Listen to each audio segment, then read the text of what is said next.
Hi hello friends, ಎಲ್ಲರೂ ಹೇಗಿದ್ದೀರಾ? ಚೆನ್ನಾಗಿದ್ದೀರಾ? ನಾನು ಚೆನ್ನಾಗಿದ್ದೀನಿ. ನೀವು ಚೆನ್ನಾಗಿದ್ದೀರಾ ಅಂತ ಅಂದ್ಕೊತಿದ್ದೀನಿ. ಇವತ್ತೇನು ರೆಸಿಪಿ ಮಾಡ್ತಾಯಿದ್ದೀನಿ ಅಂದರೆ, ಇವತ್ತು ನುಗ್ಗೆಕಾಯಿ ಸಾಂಬಾರು. ಅಂದರೆ ಮದುವೆ ಮನೆಗಳಲ್ಲೆಲ್ಲ ಮಾಡ್ತಾರಲ್ವಾ, ಆ ಥರ ನಾನು ಬರೀ ನುಗ್ಗೆಕಾಯಿ ಅಷ್ಟೇ ಹಾಕಿ ಮಾಡ್ತಾಯಿದ್ದೀನಿ. ಸಾಂಬಾರು ಮಾಡೋದಂದರೆ ಎಲ್ಲರೂ ಮಾಡ್ತಾರೆ, ಆದರೂ ಇದೊಂದು ಸ್ವಲ್ಪ ಡಿಫ್ರೆಂಟಾಗಿರುತ್ತೆ ಮಾಡೋಕ್ಕೆ. ಆವಾಗಲೇ ಹೊಸ್ದಾಗಿ ಸ್ಪೆಷಲ್ಲಾಗಿ ಮಸಾಲೆನೆಲ್ಲ ರುಬ್ಬಿ ಮಾಡೋದ್ರಿಂದ ತುಂಬ ಟೇಸ್ಟಾಗಿರುತ್ತೆ. ಹಾಗಾಗಿ ಹೇಗೆ ಮಾಡೋದು ಅಂತ ತೋರಿಸ್ತೀನಿ, ಬನ್ನಿ. ಮೊದಲಿಗೆ ಬೇಳೆ ಬೇಯಿಸ್ಕೊಳ್ಳೋಣ. ಈಗ ಕುಕ್ಕರ್ ತೊಗೊತಾ ಇದ್ದೀನಿ. ಕುಕ್ಕರಿಗೆ ಬೇಳೆ ಹಾಕ್ತೀನಿ. ನಾವು ಇಬ್ಬರಿಗೆ ಅಷ್ಟೇ ಮಾಡ್ಕೊಳ್ಳೋದ್ರಿಂದ ನಾನು ಸ್ವಲ್ಪ ಮಾಡ್ಕೊತೀನಿ, ನೀವು ಜಾಸ್ತಿ ಮಾಡಿಕೊಡ್ರಿ.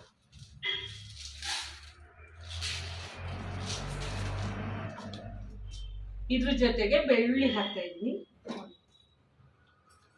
ಬೇಳೆ, ಬೆಳ್ಳುಳ್ಳಿ, ಒಂದು 1/4 ಸ್ಪೂನ್ ಅರಿಶಿನ ಹಾಕಿ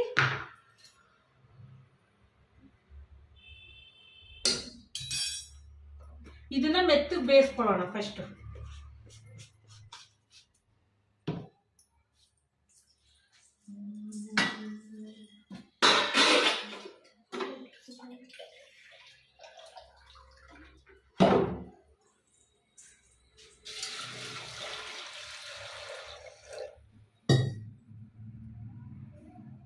ಒಂದು 3ರಿಂದ 4 ಸೀಟಿ ಕೂಗಿಸ್ಕೊಳ್ಳೋಣ. ಮೆತ್ತಗೆ ಬೇಯಬೇಕು.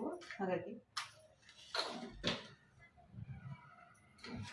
ಫಸ್ಟ್ ಬೇಳೆ ಬೇಯಿಸ್ಕೊತೀನಿ.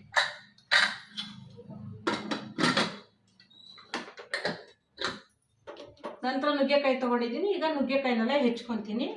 ಹೆಚ್ಕೊಂಡು ಒಂದು ನಮಗೆ ಎಷ್ಟು ಉದ್ದ ಬೇಕೋ ಆ ಥರ ಹೆಚ್ಕೊಳ್ಳೋಣ. ಈಗ ನುಗ್ಗೆಕಾಯಿ ಹೆಚ್ಕೊತೀನಿ. ಈಗ ಮಸಾಲೆ ಹುರ್ಕೊಳ್ಳೋಣ.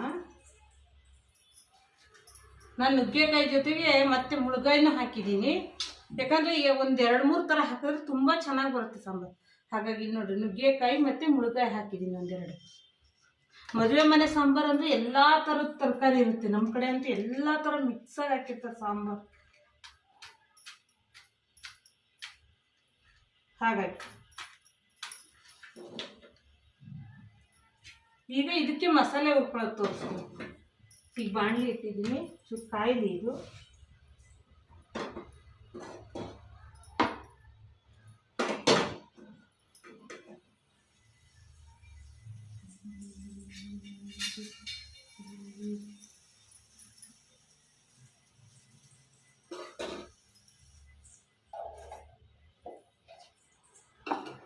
ಈಗ ಇದಕ್ಕೆ ಸ್ವಲ್ಪ ಎಣ್ಣೆ ಹಾಕ್ಕೊತ ಇದ್ದೀನಿ. ಸ್ವಲ್ಪ ಉರಿಯೋದಿಕ್ಕಷ್ಟೇ.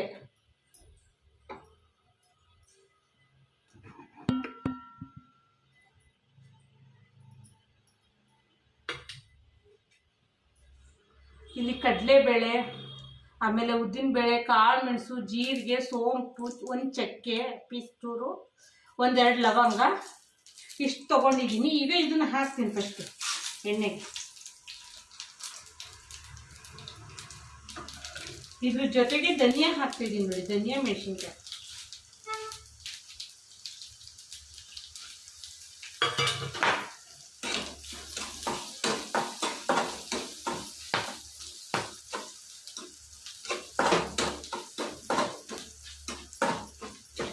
ತುಂಬ ಹುರ್ಕೊಳ್ಳೋದೊಂದು ಬೇಡ, ಸ್ವಲ್ಪ ಗರ್ಗರಿಯಾಗಾದ್ರೆ ಸಾಕು. ಇದ್ರ ಜೊತೆಗೆ ಕರಿಬೇವು ಹಾಕ್ತಾ ಇದ್ದೀನಿ.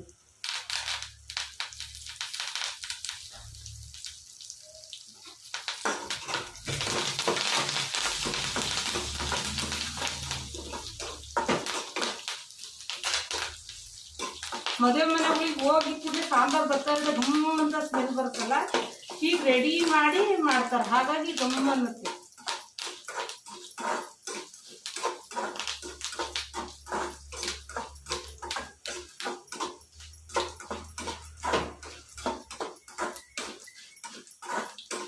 ಸ್ವಲ್ಪ ಆದಷ್ಟು ಎಣ್ಣೆನೇ ಹುರ್ಕೊಳ್ರಿ, ಚೆನ್ನಾಗಾಗುತ್ತೆ. ಯಾಕಂದ್ರೆ ನೀರಾಗಿ ರುಚ್ತೀವಲ್ವ, ಪೇಸ್ಟ್ ಚೆನ್ನಾಗಿ ಬರುತ್ತೆ.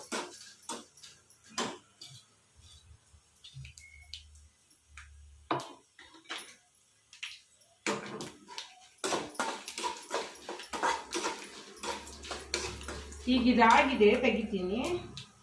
ಮಿಕ್ಸಿ ಜಾರಿಗೆ ಹಾಕ್ಕೊಂತೀನಿ ನಾನು.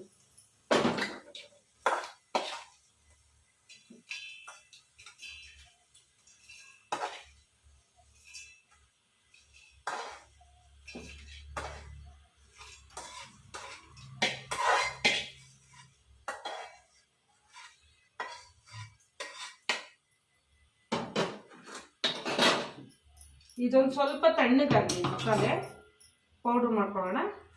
ಅಷ್ಟರಲ್ಲಿ ಇದೇ ಎಣ್ಣೆಯಲ್ಲಿ ಸ್ವಲ್ಪ ಬೆಳ್ಳುಳ್ಳಿ, ಒಂದು 4 ಬೆಳ್ಳುಳ್ಳಿ,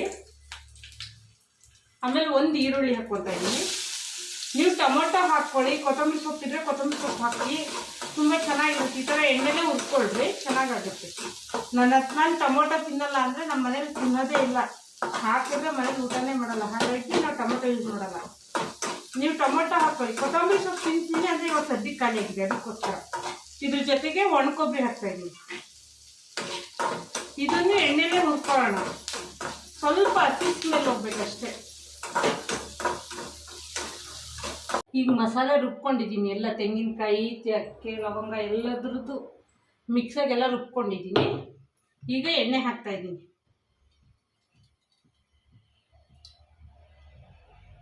ಒಂದು 2 ಸ್ಪೂನ್ ಎಣ್ಣೆ ಬಿಟ್ಟರೆ ಸಾಕು, ಜಾಸ್ತಿ ಏನು ಬೇಕಾಗಿಲ್ಲ. ಆಮೇಲೆ ಸಾಸಿವೆ,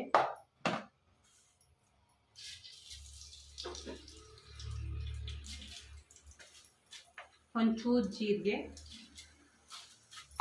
ಒಂಚೂರು ಸೋಂಪು, ಜೀರ್ಣಕ್ಕೋಸ್ಕರ ತುಂಬ ಚೆನ್ನಾಗಿ ಜೀರ್ಣ ಆಗುತ್ತೆ.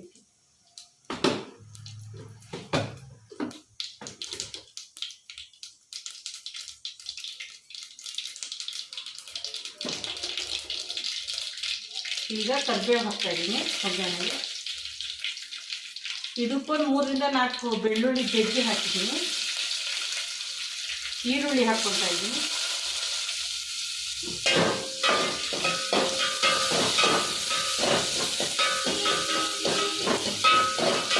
ಇದೊಂದು ಚೂರು ಫ್ರೈ ಆದರೆ ಸಾಕು,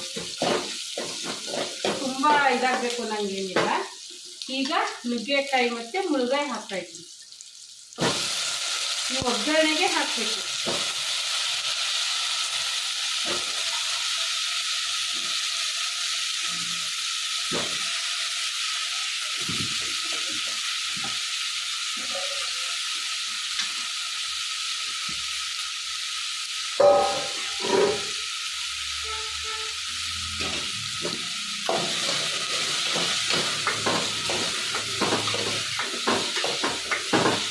ಒಂದು ಸ್ವಲ್ಪ ಹಿಂಗೆ ಫ್ರೈ ಮಾಡ್ಕೊಂಡಿಟ್ಬಿಟ್ರೆ ಬೇಳೆ ಹಾಕೋಣ.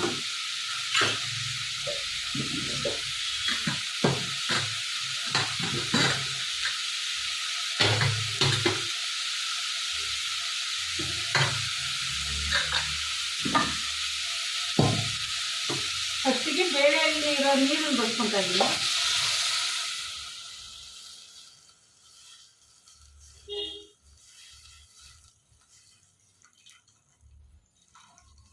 ಈ ಬೇಳೆನ ಸ್ವಲ್ಪ ಸ್ಮ್ಯಾಶ್ ಮಾಡ್ಕೊಳ್ಳೋಣ ಅಷ್ಟೇ, ತುಂಬ ಏನಿಲ್ಲ, ಸ್ವಲ್ಪ. ಯಾಕಂದರೆ ಫುಲ್ ಬೆಂದಿರುತ್ತಲ್ಲ ಆಲ್ರೆಡಿ.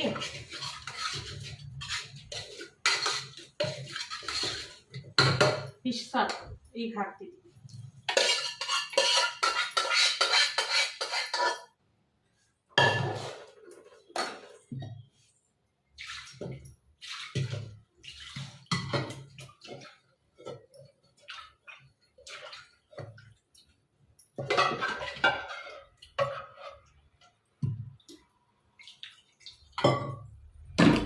ಈಗಿದೆ ಇದಕ್ಕೆ ರುಬ್ಬಿದ ಮಸಾಲೆನೂ ಹಾಕ್ತಾ ಇದ್ದೀವಿ.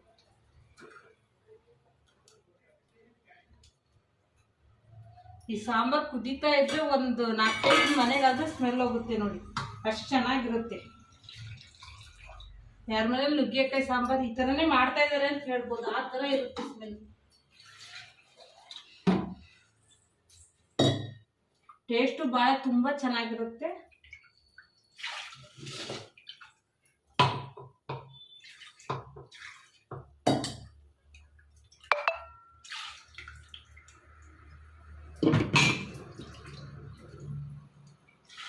ನಮಗೆ ಎಷ್ಟು ಗಟ್ಟಿ ಬೇಕೋ ತೆಳ್ಳಗೆ ಬೇಕೋ ನೋಡಿ ಹಾಕೊಳ್ಳೋದು ನೀರು.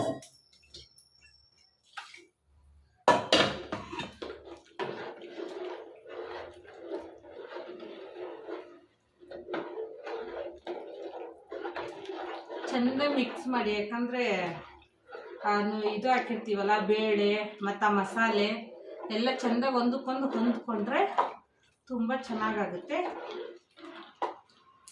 ನೋಡಿ ಗಟ್ಟಿನೇ ಇದೆ. ನಾನು ಸ್ವಲ್ಪ ನೀರು ಹಾಕ್ಕೊಬೋದು. ಈಗ ರುಚಿಗೆ ತಕ್ಕಷ್ಟು ಉಪ್ಪು ಹಾಕ್ತೀನಿ. ನಾನೆಲ್ಲೂ ಉಪ್ಪು ಹಾಕಿಲ್ಲ, ಈಗ ಹಾಕ್ತಾಯಿದ್ದೀನಿ. ಸಾಕು, ಆಮೇಲೆ ನೋಡ್ಕೊಂತೀನಿ ಮತ್ತೆ ಟೇಸ್ಟ್ ಹೇಗೆ ಬರುತ್ತೆ ಅನ್ನೋದು. ನಂಗೆ ನೀರು ಸಾಕೀಗ. ಇದು ಚೆನ್ನಾಗಿ ಕುದೀಲಿ. ಇವಾಗ ಕುದ್ರೆ ಸಾಂಬಾರು ರೆಡಿ ಆಗುತ್ತೆ. ಇನ್ನು ಹುಣಸೆ ಹಣ್ಣೊಂದು ಹಾಕ್ತೀನಿ, ಒಂದು ಕುದಿ ಬರಲಿ ಇದು.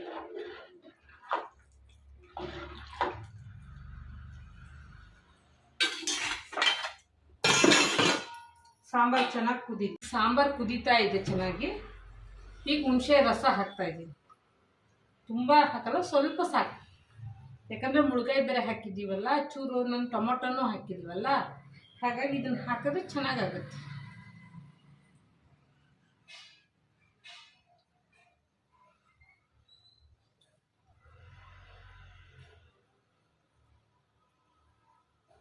ಹುಣಸೆ ರಸ ಹಾಕಿದ್ಮೇಲೆ ಒಂದು 2ರಿಂದ 3 ನಿಮಿಷ ಕುದ್ರೆ ಸಾಕು, ಸಾಂಬಾರು ರೆಡಿ.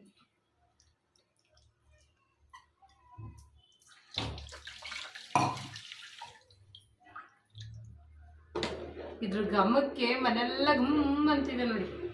ಈ ಥರ ನೀವು ಮಾಡ್ಕೊಳ್ಳಿ, ತಿನ್ನಿರಿ. ಹೇಗಾಯಿತು ಅಂತ ನನಗೆ ಕಮೆಂಟಲ್ಲಿ ತಿಳಿಸಿ. ನೀವು ಚೆನ್ನಾಗಿತ್ತು ಚೆನ್ನಾಗಿಲ್ಲ ಅಂತ ಹೇಳಿದ್ರೆ ನನಗೂ ಖುಷಿ ಆಗುತ್ತೆ ಅಲ್ವಾ. ಹಾಗಾಗಿ ಇದೊಂಚೂರು ಕುದೀಲಿ. ಆಗಿದೆ ಫ್ರೆಂಡ್ಸ್, ಆಫ್ ಮಾಡ್ತಾ ಇದ್ದೀನಿ. ನೋಡಿ ಚೆನ್ನಾಗಿ ಕುದ್ದಿದೆ. ಈಗ ನಾನು ರೈಸ್ ಜೊತೆ ಹಾಕೊಳ್ತಾ ಇದ್ದೀನಿ.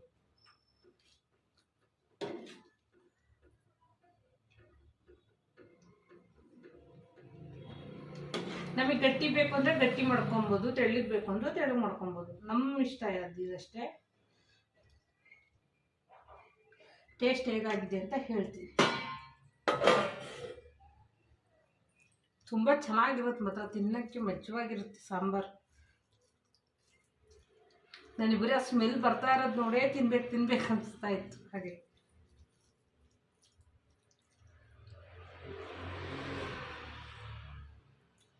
ಸೂಪರಾಗಿದೆ.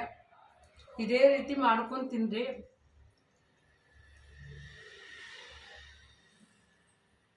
ಉಪ್ಪು ಖಾರ ಹುಳಿ ಎಲ್ಲ ಕರೆಕ್ಟಾಗಿದೆ. ನನಗೆ ನುಗ್ಗೆಕಾಯಿ ಮಾತ್ರ ಬಿಸಿ ಇದೆ.